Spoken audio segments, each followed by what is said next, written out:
Hi అండి. ఇప్పుడైతే నేను చికెన్ పచ్చడి ఎలా చేయాలో అయితే చూపిస్తున్నాను. మీకు నచ్చితే మీరు ఒకసారి ట్రై చేయండి. చాలా టేస్టీగా ఉంటుంది. ఫస్ట్ చికెన్ని డ్రై అయిపోయేలాగా ఉప్పు పసుపు వేసి బాగా ఉడకబెట్టుకొని పక్కన తీసేసుకోండి. దాంట్లోనే కొంచెం నూనె వేసుకొని చికెన్ని మొత్తం డ్రై రోస్ట్ చేసేయండి. దాని తర్వాత కొంచెం అంటే చికెన్ గలగలా అనాలన్నమాట. దాని తర్వాత పక్కకు తీసి పెట్టేసుకోండి.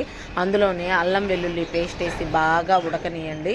దాని తర్వాత చికెన్ వేసేయండి. పచ్చివాసన పోయేదాకా కలిపెట్టేసి దాంట్లోనే గరం మసాలా, చికెన్ మసాలా, కారపొడి వేసేసి స్టవ్ ఆపేసేయండి. అలా ఒక హాఫ్ అన్ అవర్ వదిలేసిన తర్వాత ఒక 4 నిమ్మకాయలు అయితే పిండేసి దాంట్లో వేసేసుకొని ఒక డబ్బాలో పెట్టేసుకుంటే నెక్స్ట్ డే నుంచి తింటే సూపర్గా ఉంటుందండి. పచ్చడి వేరే లెవెల్లో ఉంటుంది. ఒకసారి మీరు ట్రై చేయండి ఫ్రెండ్స్. మా వీడియోలు మీకు నచ్చినట్టయితే like and share and subscribe please friends. Guduru Apple ఛానల్ని సబ్స్క్రైబ్ చేసుకోండి. టేస్ట్ అయితే మా ఆయన తినేసి సూపర్ అన్నాడు. మా ఆయనకైతే బాగా నచ్చింది. మీరు ఒకసారి ట్రై చేసి కామెంట్ అయితే చేయండి ఫ్రెండ్స్. బాయ్.